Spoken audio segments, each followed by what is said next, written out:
यही फर्क है। मलिक साहब, मैं कई बार इंटरव्यू करता हूँ बीजेपी नेताओं के भी, बीजेपी वाले कहते हैं कि हमने जो है बिना खर्ची पर्ची के नौकरी दी है। ये अनिल नागर कौन था? 30 पेपर लीक हुए, कहते मेरे पास रिकॉर्ड है कि पेपर तो का खट्टर साहब कितने पेपर लीक हुए, पैसे के लीक हो गए। लेकिन खट्टर साहब कहते थे कि भी अगर जो कोई धांधली करता पकड़ा गया, ऐसा करता पकड़ा गया, उसकी सारी संपत्ति जब्त करेंगे। लेकिन संपत्ति जब्त है, बताओ, पूछा आपने कभी उनसे? बिल्कुल मलिक साहब, आपको ज्ञान दो, पूछा जी किस किस की जब्त हुई? आपने एक घोटाला किया और आप सभी ने पता भी है कि अभी ईडी का जो छापेमारी हुई है 334 करोड़ रुपए की गुड़गांव और दिल्ली में जो संपत्ति कुर्क हुई है, इसका काफ़ी चलाया जा रहा है।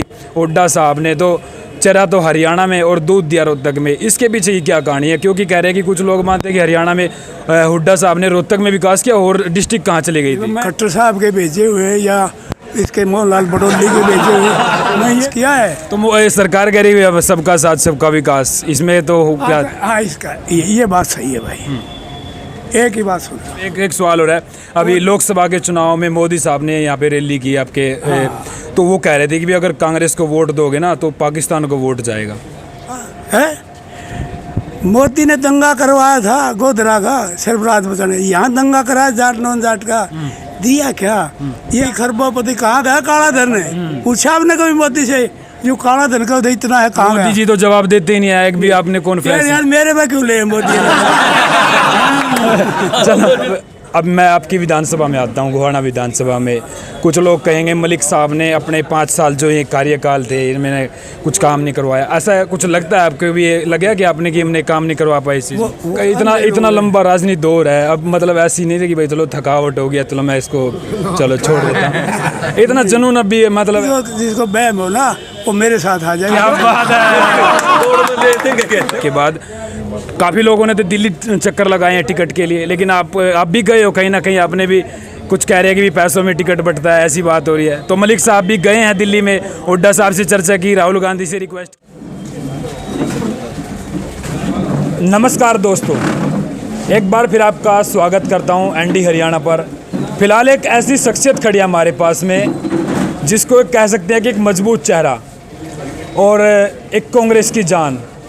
हमारे साथ आज जगबीर मलिक है जो कि गोहाना से लगभग ये कह सकता हूँ कि भाई राजनीति का इतना ज़बरदस्त दौर रहा, विधायक पे विधायक, विधायक पे विधायक, एक बार बंसीलाल की पार्टी से और एक बार जो है कई बार जो है कांग्रेस पार्टी से। तो मलिक साहब अब की बार का चुनाव काफ़ी दिलचस्प है क्योंकि एक तरफ बीजेपी है और एक तरफ कांग्रेस है, फिलहाल फाइट दोनों में है।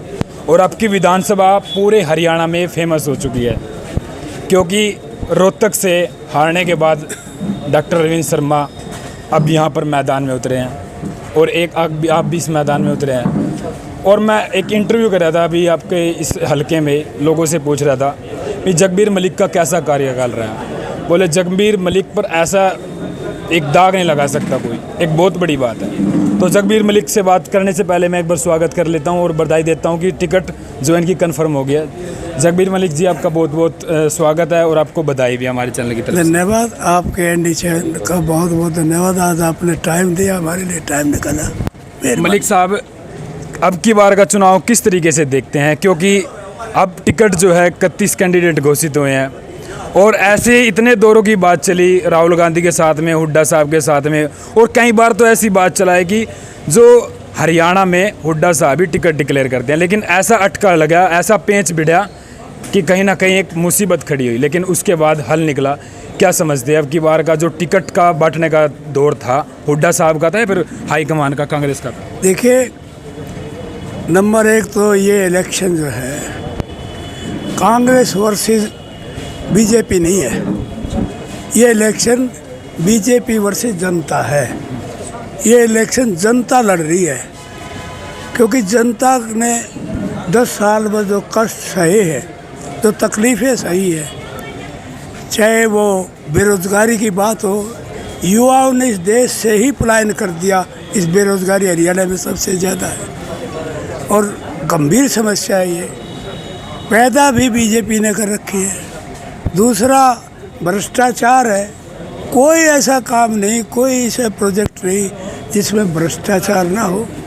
एक काम आप जो है ना, राशन कार्ड बनवाओ, जब भ्रष्टाचार आप फैमिली वो बनवाओ आईडी, जब भ्रष्टाचार, प्रॉपर्टी आईडी बनाओ जब भ्रष्टाचार, आप अपनी किसान फसल को पोर्टल पर डाले जब भ्रष्टाचार, मतलब कोई ऐसा काम ही तो नहीं। इस भ्रष्टाचार से लोगों के नाक में दम आ चुका। और सबसे बड़ी समस्या महंगाई, जो इन्हें इलेक्ट्रल बॉन्ड लिए थे ना, जो बड़े बड़े धनाढ्यों से, और उनकी वजह से आज महंगाई है, उन इलेक्ट्रल बॉन्ड की वजह से। तीसरा चौथा जो है आम आदमी, जान है तो जहान है।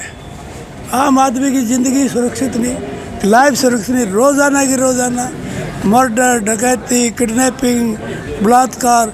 इस हरियाणा को तो ऐसा बना दिया जैसे मर्डर ये चीज़ कोई चीज़ ही ना हो।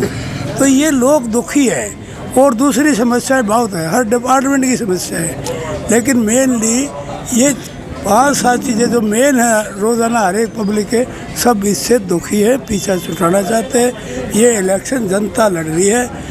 कांग्रेस पार्टी का 10 साल का जो शासन था हुड्डा साहब का, जिसमें हर उसका विकास हुआ, आदमी चाहे वो दुकानदार हो, चाहे किसान हो, चाहे मजदूर हो, चाहे कर्मचारी हो, चाहे व्यापारी हो, सारे वर्ग हुड्डा साहब के उसमें सब सुखी थे, और इसमें सब दुखी है। यही फ़र्क है। मलिक साहब, मैं कई बार इंटरव्यू करता हूँ बीजेपी नेताओं के भी। बीजेपी वाले कहते हैं कि हमने जो है बिना खर्ची पर्ची के नौकरी दी है, एक पैसा लगना दिया, गरीब का बच्चा भी नौकरी लगाया। जब कांग्रेस थी तो कहीं ना कहीं उसमें भ्रष्ट होता था, पैसे चलते थे। इसको लेकर के क्या कहोगे? इसमें काफ़ी मुद्दे उठाए जा रहे हैं आम लोगों के द्वारा। मैं उन लोगों से एक सवाल करता हूँ, ये अनिल नागर कौन था?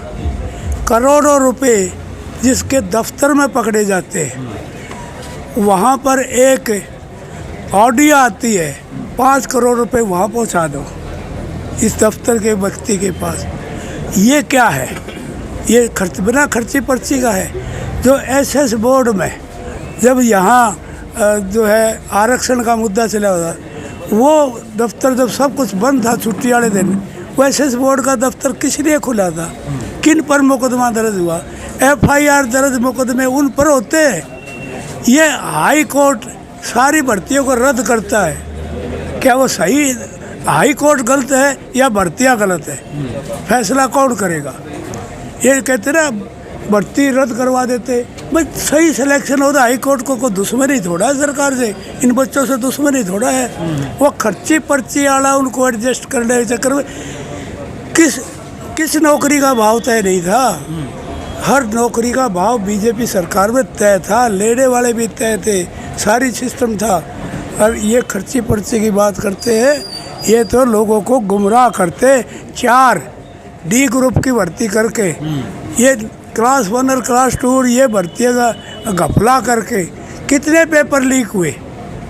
30 पेपर लीक हुए। कहते मेरे पास रिकॉर्ड है कि पेपर तो का खट्टर साहब कितने पेपर लीक हुए? क्या उसमें पैसे नहीं चले? पेपर जब लीक हुए बगैर पैसे के लीक हो गए। लेकिन खट्टर साहब कहते थे कि भी अगर जो कोई धांधली करता पकड़ा गया, ऐसा करता पकड़ा गया, उसकी सारी संपत्ति जब्त करेंगे। लेकिन किसकी हुई? किसकी संपत्ति जब्त हुई बताओ? खट्टर साहब कहते हैं किसकी जब्त हुई? ये तो केस दर्ज हुए लोगों पर, एफआईआर हुई है, नगद रुपये पकड़े गए, कई लाख रुपए, करोड़ रुपए पकड़े गए। किसका संपत्ति जब्त हुई बताओ? पूछा आपने कभी उनसे? बिल्कुल मलिक साहब, आपको ज्ञान तो होगा, पूछा जी किस की जब्त हुई? पूछना चाहिए था। वो कह रहे हैं कि हमारी इसमें सरकार में हो ही नहीं, ऐसी बात हो ही नहीं है, ऐसी बात हो ही नहीं हमारी। नहीं, अनिल नागर किसकी सरकार में था? अनिल नागर का पता है आपने? जब आप ये सवाल करते हो, अनिल नागर का तो पता होगा ना। कौन था? पैसे पकड़े गए अभी कह रहे हैं। कौन था ये अनिल नागर? कितने करोड़ रुपए पकड़े गए थे? कई करोड़ों का कह रहे हैं कि भी वहाँ पर पकड़ा गया था ना, के साथ पकड़ा गया अरे ना, पर्चे में हेरा फेरी करे था ना, ये आंसर शीट पकड़ी गई ना, तो फिर उसके खिलाफ क्या कार्रवाई? अब क्या पोजीशन है उसकी? ये तो बिल्कुल आपने सही बात कही है, उनके खिलाफ भी कार्रवाई। देखो समानता होनी चाहिए उसके हिसाब से। आपने यही पता लगा HKRN में भी पैसा चलता है। HKRN में जो डेली वेजेस का 600 रुपये दिहाड़ी पे नौकरी है, इसमें भी 1.5-2 लाख रुपए लेते हैं। कहाँ HKRN वाले थे, आए हुए थे वो एमडी पकड़ेगा ये रह रही HKRN का, इनको हटा दिया ये HKR इनको हटा दिया, 1.5 लाख रुपए लेगा और भर्ती कर देते ये HKR। कहाँ गए बाकी? तो ये तो सामने खड़ा है भाई, उदाहरण है। इनको हटा मेडिकल कॉलेज से और नकली भर्ती कर दे, उन्हें पैसे लेके ठेकेदार ने भर्ती हो HKR में सारे। मलिक साहब चुनाव जीत, हाँ मैं करूँगा आपका इंटरव्यू, और ये इंटरव्यू काफ़ी आपका देखेंगे भी, हर घर में इंटरव्यू चलेगा। अच्छा एक बात बताओ, अभी कांग्रेस तो है ये कह रहे कि भाई हरियाणा में कांग्रेस की लहर चल रही है, लेकिन बीजेपी वाले कहीं ना कहीं बात चला रहे हैं सोशल मीडिया पे कि हुड्डा साहब ने एक घोटाला किया, और आप सभी ने पता भी है कि अभी ईडी का जो छापेमारी हुई है 334 करोड़ रुपए की गुड़गांव और दिल्ली में जो संपत्ति को हुई, इसका काफ़ी चलाया जा रहा है इसमें। आप ये बताइए, जब इलेक्शन आता है ना, छोकर के खिलाफ भी थी, रावदान सिंह के खिलाफ भी थी, सुरेंद्र पवार, ये 10 साल तक कहाँ थे? 10 साल तक कहाँ थे? और जब ये सारे कांग्रेस में हो जाता है, ये साफ हो गए। हाँ, बिल्कुल आपने पता कि छोकर साहब का नाम लिया, समालखा विधानसभा से है। हाँ। ऐसा है, पता नहीं कितने लोग हैं, किस किस का नाम गिनाऊं? ये बीजेपी की जो धंधे कर रहे हैं, ये बीजेपी में शामिल हो गए हैं, तो वो सारे दूध के दोहे हो गए, उनका कोई दोष नहीं रहा। ये सिर्फ प्रेशर टैक्टिक्स है, सिर्फ दबाव की राजनीति है, इससे इनका कोई हल नहीं होने वाला। यदि न करना था तो पहले कर लेते, पता लगता। अब तो लोग समझ चुके हैं, अब ये सिर्फ घबराए हुए हैं, ये हार मान चुके हैं, इनके घुटने टिक गए हैं और ये 10 से नीचे रहने वाले हैं, इनकी सीट नहीं आती। और इनको ये भी डर है कहते इनके खिलाफ, जिसको आप कहते हो ना, मुझे पता है किस ढंग से करोड़ों रुपए कहाँ किसके।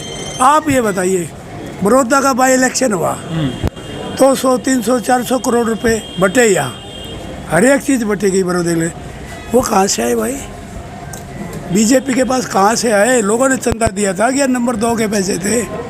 योगेश्वर दत्त में देखो, खिलाड़ी है, वैसे इतना हो नहीं सकता, वो खिलाड़ी के पास जो है उसने अपने पास से दिए, खिलाड़ी पे जो आता मतलब अपने पास दिए उन्हें। ये सारी सरकारी पैसे है। और ये बताओ, किसी अधिकारी से, एक भी किसी आदमी से वर्कर ने चंदा दिया हो? ये कहते सारे देश में हर जिले में कमल का दफ्तर बना दिया, बीजेपी का दफ्तर बड़ा भारी दफ्तर बना दिया, कहते हैं ना, हर जिले में देश के में। किसी आपने कोई मिला है जो कार्यकर्ता या इनका वर्कर जो कहे हमने चंदा दिया था और चंदे से बना है? तो ये पैसा कहाँ से आ गया भाई? पैसा कहाँ से आ गया?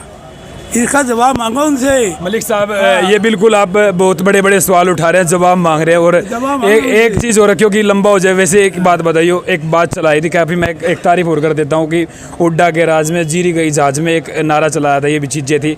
लेकिन एक बात और सामने आती थी भाई, हुड्डा साहब ने तो चरा तो हरियाणा में और दूध दिया रोहतक में, इसके पीछे की क्या कहानी है? क्योंकि कह रहे हैं कि कुछ लोग मानते हैं कि हरियाणा में हुड्डा साहब ने रोहतक में विकास किया और डिस्ट्रिक्ट कहाँ चली गई थी। मैं ये तो नहीं जानता, आप खट्टर साहब के भेजे हुए या इसके मोहनलाल बटोली के भेजे हुए, मैं ये तो नहीं जानता।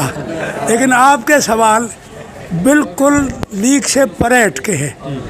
अब रोहतक में कहते हो आप, सोनीपत में ये पहला महिला विश्वविद्यालय उत्तर भारत का 850 करोड़ रुपए का, खानपुर में आप शूटिंग कर कहा उसकी, कितनी बड़ी बिल्डिंग ये रोहतक में तो नहीं है ना।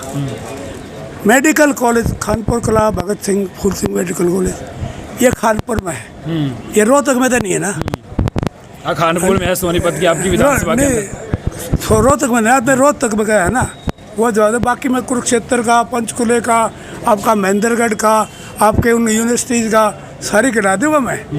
और सोनीपत का मैं सिर्फ गुवाहाटी के गिनाना चाहता हूँ। लोग कहते हैं गुवाहाटी में क्या हुआ। इसके बाद ये जो रेलवे लाइन है, ये जींद में जाती है ना, जींद से सोनीपत की रेलवे लाइन गुवाहाटी से होके जाती है, 800 करोड़ की है। 400 करोड़ सेंट्रल गवर्नमेंट ने दिया, 400 हरियाणा गवर्नमेंट ने दिया। ये तो वहाँ नहीं है, जींद तक है ये।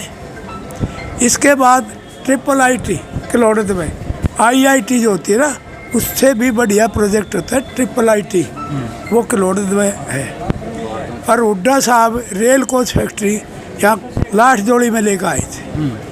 वो इतनी बड़ा प्रोजेक्ट है कि ये जो है मोदी जी बनारस में ले गए। क्या उनको इस एरिया का ख्याल है कि बीजेपी वाले ने एक बार भी सवाल उठाया? ये अरविंद शर्मा जब यहाँ थे, इस एरिया का सवाल उठाया, यहाँ से MP रहे, उन्हें सवाल उठाए भाई ये रेलवे रेलवे कोच फैक्ट्री यहाँ से ना उठाई जाए। उनका फ़र्ज़ बनता था, जिस एरिया ने उनको MP बनाया था एक बार, तो वहाँ का नुकसान करके हरियाणा से बाहर ले जाए। उठाया सवाल उन्होंने। इसके बाद आप काफ़ी सवाल उठाते हैं, आपको सारे सुनोगे। विकास कैसे हुआ है? ये पानीपत का ओवर ब्रिज ये बनाया, ये किसका बनाया हुआ है?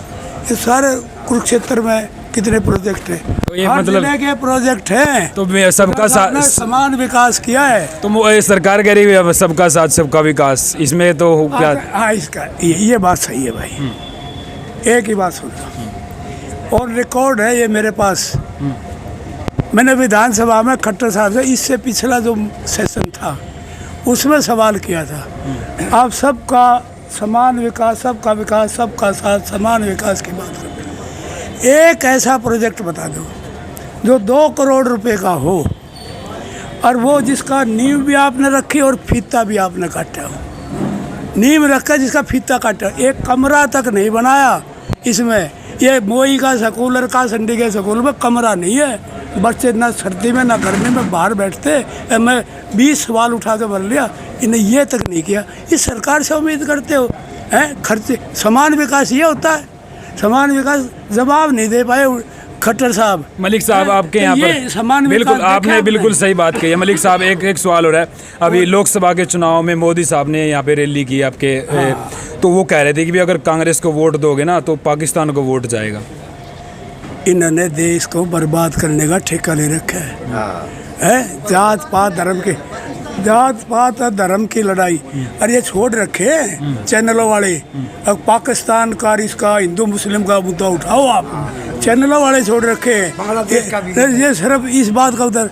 आप ये बताइए, मोदी ये कहता है पाकिस्तान का है, मोदी ने दंगा करवाया था गोधरा का सरबराज बचाने, यहाँ दंगा कराया जाट नॉन जाट का, दिया क्या?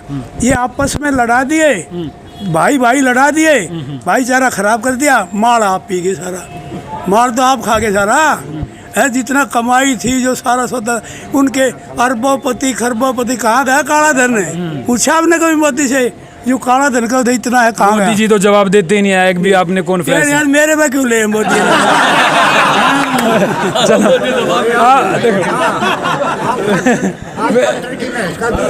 रुक जाइए एक मिनट। देखो मेरे सवाल, देखो कड़वे सवाल है और है ना, कोई नहीं आप जो मेरे तो कोई बात नहीं। देखो मलिक साहब कोई बात नहीं, इनकी भावना होती है क्योंकि आपसे मैं कटाक्ष कर रहा हूँ ना। मलिक साहब एक चीज़ हो रहा है, अच्छा एक सवाल हो रहा है मेरा, चलो ये कड़वा सवाल है, चलो मान लेते हैं अभी बीजेपी ने काम नहीं किए हैं 2014 से लेकर के 2016 तक, लेकिन उसके बाद फिर बीजेपी आई हरियाणा में, दुष्यंत चौटाला ने उसकी चाबी खोल ली। अब की बार कौन चाबी खोलेगा, किसकी चाबी खुलेगी?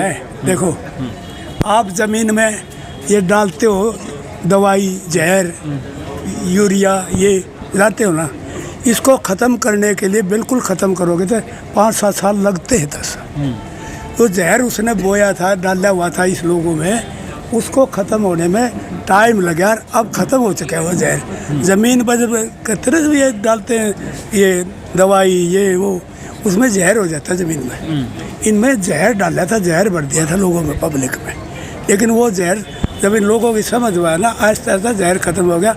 आप देख रहे हो ना, ये रात का तांता लगेगा, सुबह तक का देखा हुआ। बिल्कुल आपको बताया देने के लिए रुके हुए भी मैं इनको समझ चाहूँगा इस चीज़ के लिए। ये मैंने बुला नहीं रखे, यही बदला लेने के लिए आए, जिन्हें 10 साल दुख दिए ना सरकार ने, उसका बदला लेने के लिए। मलिक साहब बहुत एक मिनट रुक जाओ जी, थोड़े से सवाल क्योंकि बड़ा एक इंटरव्यू जाएगा और मैं चाहूँगा थोड़ा सा और टाइम लूँगा। मलिक साहब अब मैं आपकी विधानसभा में आता हूँ, गोहाना विधानसभा में। कुछ लोग कहेंगे मलिक साहब ने अपने 5 साल जो ये कार्यकाल थे इनमें कुछ काम नहीं करवाया, ऐसा कुछ लगता है आपको भी? ये लगा कि आपने कि हमने काम नहीं करवा पाया इस चीज़? वो तो मेडिकल कॉलेज यूनिवर्सिटी ये मेरे हल्के में है, ये काम नहीं है क्या? एक स्वास्थ्य सेवाएँ जब मेडिकल के ये, और इसके अलावा गिन लो आप काम, ये 4-5 दो आप ये काम विधानसभा के आप ये, क्योंकि मैं आपकी विधानसभा में गया हूँ कहीं, मैं वो कह रहे कि भी चलो मलिक साहब से मिलोगे तो पूछना, वैसे कोई ऐसी बात नहीं है, आप बिल्कुल मजबूत हो, ऐसी कोई बात नहीं। हाँ। आपका university, medical college, railway line कई सौ करोड़ की है ये। ट्रिपल IT जो हरियाणा में है ही नहीं, IIT भी नहीं है, वो ऐसा प्रोजेक्ट है। और रेल कोच फैक्ट्री जो कई लाखों करोड़ की बात करो, वो हरियाणा में ले बीजेपी ने वापस भेज दी। इसके अलावा गवर्नमेंट कॉलेज बड़ौते में वो बना हुआ है, वहाँ लग रहा है। लड़कियों का कॉलेज बना है यहाँ गुवाहाटी में, दूसरा उसका ये सिविल हॉस्पिटल 50 बेड का नई बिल्डिंग बनाई सारी। उसके अलावा रेलवे ओवरब्रिज 43 करोड़ रुपए का बनाया। 62 करोड़ रुपए का वाटर वर्क्स नगर के अंदर बनाया, जैसे गुहानगर गांव में पानी सप्लाई होती है। इसके अलावा मिनी सेक्रेटेरिएट बनाया जहाँ से सारा एडमिनिस्ट्रेशन चलता है STM का। फिर जुडिशियल कम्प्लेक्स जो जुडिशरी का काम होता है वो बना। ये बैंक है, ये भी हमारा टाइम का बनाया हुआ। और 7 नहरें किसानों की 7 नहरें बनवाई पहले बंसीलाल के टाइम की। ये मंडी मेरे टाइम आबाद हुई, मैं मंत्री था जब मैंने बोली कराई थी पहले दुकान की। ये सब्जी मंडी मेरे टाइम की बनी हुई है। ये ड्रेन नंबर 8 के जो यहाँ फ्लड आया करता बड़ा भारी, ये सारा शहर डूबा करता, ये मेरा ये बिल्कुल हाँ, ये इसके बहुत बड़ा सवाल है। ड्रेन नंबर 8 मेरा करवाया है।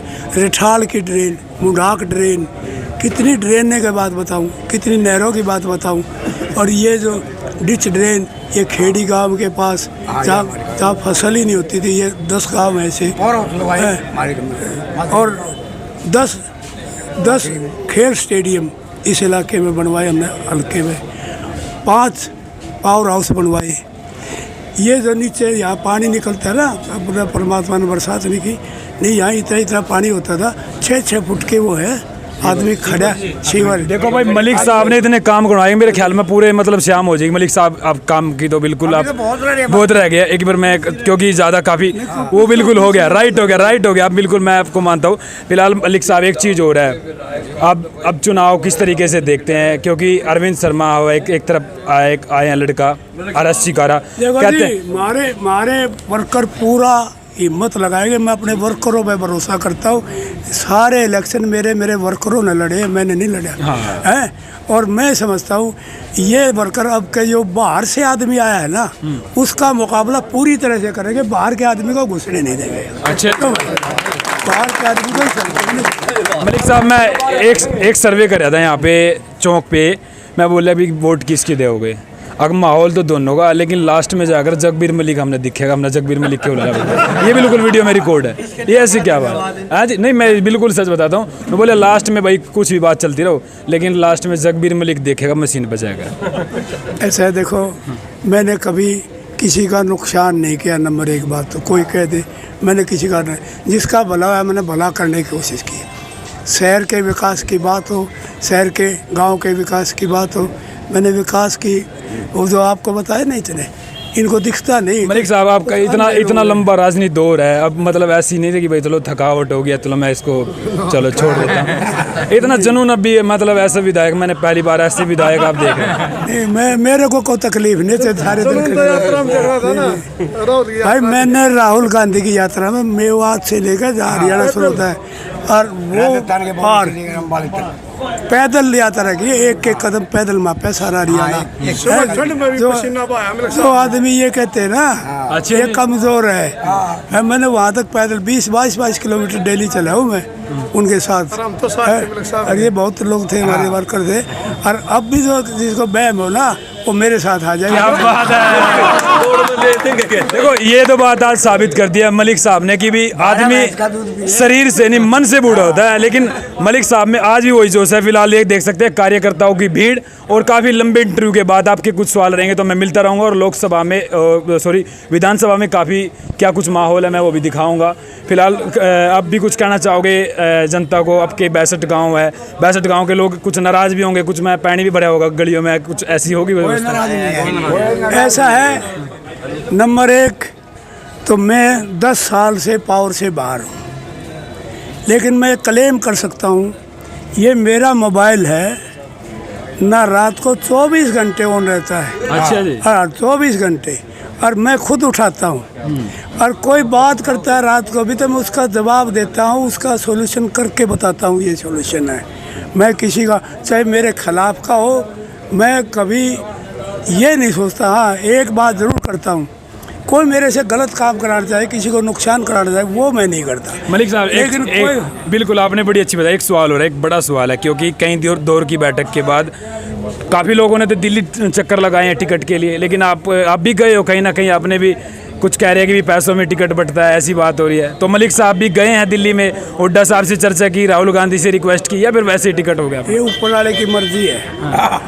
आज जाने की सोच रहे हूँ, जब मौका मिल गया। ये कार्यकर्ताओं से जो मेरे को इजाज़त मिल गई, पहले कार्यकर्ता से बात करके मौका मिला तो आज जाऊँगा, टिकट लेने ही जाऊँगा। मैंने कभी, परमात्मा की मेहरबानी है, मैंने आज तक जब भी है कभी किसी से मांगी नहीं टिकट। अच्छा जी, चलो बहुत बहुत शुक्रिया मलिक साहब। और एक मेरी और अपील है, सभी कार्यकर्ताओं से अपील है, 11 तारीख को नॉमिनेशन भरना है। 9 बजे यहाँ पर जो है इस एरिया के गोहाना शहर का जो एरिया है, यहाँ हवन होगा दफ्तर का, और बाकी एरिया जो आगे बढ़ा है वो उसमें नॉमिनेशन में अपनी पूरी तैयारी के साथ, जुलूस के साथ चलेंगे। बाकी क्या बात है भाई। चलो बहुत बहुत शुक्रिया मलिक साहब का टाइम देने के लिए। आप करो जी, आप ले चलो भाई।